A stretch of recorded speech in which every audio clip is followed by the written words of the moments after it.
नमस्कार मित्रांनो, स्वागत आहे एका नवीन महत्त्वपूर्ण व्हिडिओमध्ये. तर आजच्या या व्हिडिओमध्ये आपण पाहणार आहोत मोबाईल किंवा कम्प्युटरवरून स्टेप बाय स्टेपमध्ये आधार आणि बँक लिंक कसं करायचं. तर आधार आणि बँक लिंकिंग आवश्यक आहे का? तर हो मित्रांनो, भारतीय रिझर्व्ह बँक म्हणजेच RBI आणि सरकारने काही खात्यांसाठी आधार बँक लिंकिंग अनिवार्य केलं आहे. विशेषतः जे खातेदार सरकारी अनुदाने म्हणजेच DBT डायरेक्ट बेनिफिट ट्रान्सफर मार्फत प्राप्त करतात. तर सरकारी अनुदान म्हणजेच सरकारी पेन्शन, शिष्यवृत्ती, PM किसान हप्ता, नमो सन्मान निधी हप्ता यासारख्या योजनांचा जे लाभार्थी लाभ घेत असतील आणि ते तुमचे खातं आधारशी लिंक नसेल तर ते सबसिडीचे पैसे मिळणे तुमचे थांबू शकते. तर त्यासाठी मित्रांनो, आधार लिंकिंग कसं करायचं हा पूर्ण व्हिडिओ शेवटपर्यंत पहा. तर प्रथम तुम्हाला www.npci.org.in या वेबसाईटवरती जायचं आहे. ही वेबसाईट तुम्ही मोबाईलवरून सुद्धा ओपन करू शकता.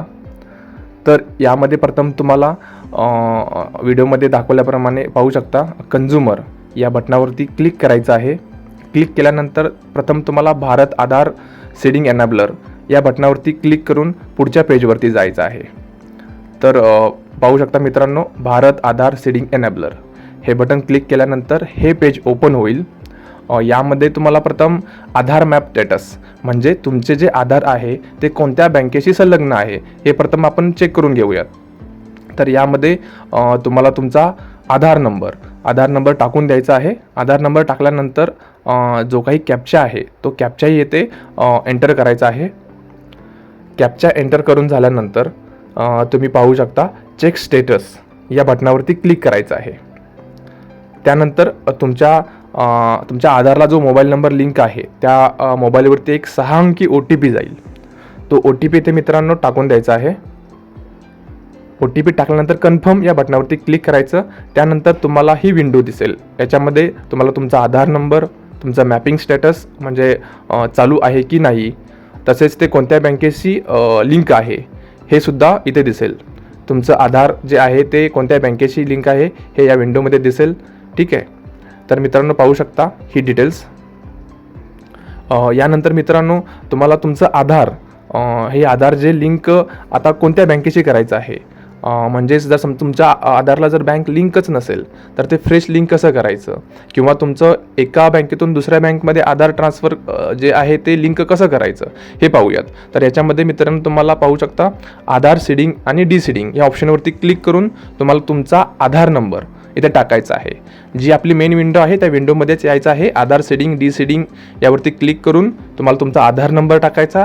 त्यानंतर तुमची जी रिक्वेस्ट आहे ती तुम्ही कशासाठी करताय, म्हणजे तुमचं आधार लिंक करायचं आहे किंवा आधारला जे अगोदर बँक आहे ती तुम्हाला काढायची आहे, त्यासाठी तुम्हाला डीसीडिंगवरती क्लिक करायला लागेल. तर आपण यामध्ये सीडिंग पाहणार आहोत, त्याच्यामुळे सीडिंग या बटनावरती क्लिक करा. सीडिंगवरती क्लिक केल्यानंतर तुम्ही पाहू शकता सिलेक्ट युअर बँक. तर या ड्रॉपडाऊनमध्ये क्लिक केल्यानंतर इथे बरेच अशा बँका दाखवत आहेत. तर तुमची कोणती बँक आहे, तुमचं आधार आहे ते कोणत्या बँकेला लिंक करायचं आहे ती बँक ह्या ड्रॉपडाऊनमधून सिलेक्ट करायची आहे. तुमची कोणतीही बँक असेल ती बँक नीट काळजीपूर्वक चेक करा आणि ती बँक ह्या ड्रॉपडाऊनमधून सिलेक्ट करा. तर आपण बँक सिलेक्ट करत आहोत. जी बँक आहे ती सिलेक्ट करून त्याच्यानंतर इथे सीडिंग टाईप दिलेला आहे. तर याच्यामध्ये प्रथम आहे ते फ्रेश सीडिंग. जर म्हणजे तुमच्या आधारला आता कोणतीच बँक लिंक नाही तर तुम्ही फ्रेश सीडिंग या बटनावरती क्लिक करायचं आहे. समजा जर तुमचं बँक खातं एकाच बँकेत 2 खाते असतील तर एका बँकेतून दुसऱ्या बँकेत ट्रान्सफर करण्यासाठी 2 नंबरचा ऑप्शन सिलेक्ट करायचा. आणि जो 3 नंबरचा ऑप्शन आहे तो हा आहे की तुमचं जे आता एक्झिस्टिंग जे लिंक आहे ते तुम्हाला त्या बँकेतून दुसऱ्या बँकेला जर लिंक करायचं असेल तर 3रा नंबरचा ऑप्शन क्लिक करायचा आहे. 3ऱ्या नंबरचा ऑप्शन क्लिक केल्यानंतर मित्रांनो तुमचा जो अकाउंट नंबर आहे, ज्या बँकेला तुमचं आधार लिंक करायचं आहे त्या बँकेचा अकाउंट नंबर टाकून तो कन्फर्म करायचा आहे. तर मित्रांनो काळजीपूर्वक हा अकाउंट नंबर टाकायचा आहे. अकाउंट नंबर टाकल्यानंतर ह्या चौकटीमध्ये एकदा टिक करा. त्याच्यानंतर थोडंसं खाली येऊन जो कॅप्चा आहे तो कॅप्चा टाकायचा आहे. कॅप्चा टाकून झाल्यानंतर मित्रांनो इथे तुम्हाला सबमिट बटन दिसेल. तर सबमिट बटनावरती क्लिक करायचं आहे. त्याच्यानंतर जे टर्म्स कंडिशन आहे ते पाहून घ्या आणि ॲग्री अँड कंटिन्यू या बटनावरती क्लिक करून आपण पुढच्या विंडोमध्ये जाणार आहोत. तर या विंडोमध्ये तुम्हाला तुमच्या आधार रजिस्टर मोबाईलवरती 6 अंकी OTP जाईल. तो OTP इथे मित्रांनो टाकून द्या. त्याच्यानंतर कन्फर्म हे बटन दिसत आहे तुम्हाला, त्या बटनावरती क्लिक करा. तर ही विंडो दिसेल तुम्हाला मित्रांनो. तर याच्यामध्ये तुम्हाला तुमच्या आधारचे डिटेल्स म्हणजे तुमची जी प्रोसेस आहे त्या प्रोसेसचा एक रेफरन्स नंबरसुद्धा इथे तुम्हाला दिसेल.